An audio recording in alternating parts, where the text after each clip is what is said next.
ખોડલધામ મંદિરમાં દર વર્ષની જેમ આ વર્ષે પણ નવરાત્રિના પ્રથમ દિવસે પદયાત્રા યોજાઈ હતી। આ પદયાત્રામાં કાગવડ ગામથી ખોડલધામ મંદિર સુધી મોટી સંખ્યામાં ભક્તો જોડાયા હતા।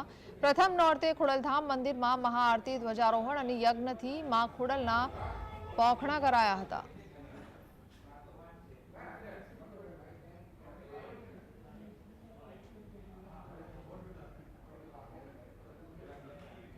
પવિત્ર દિવસોમાં ખોડલધામ આખા ગુજરાતમાં 37 ગરબીનું આયોજન કરવા જઈ રહ્યું છે, ત્યારે ગુજરાતની જનતાને અને આખા દેશમાં આ નવરાત્રિના પવિત્ર દિવસોની અંદર સૌને મારી શુભકામનાઓ।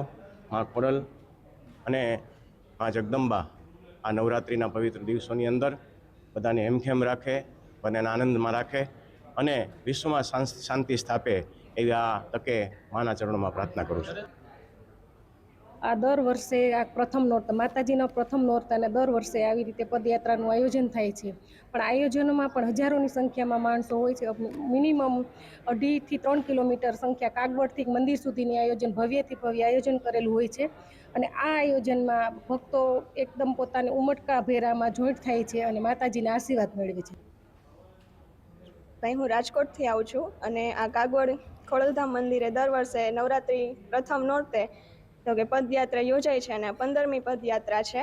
દર વર્ષે લાખોની સંખ્યામાં લોકો અહીંયા આવે છે અને પોતાની તો કે આસ્થાનું એક આ પ્રતીક છે અને દર વર્ષે ઘણા લોકો છે પદયાત્રામાં જોડાય છે।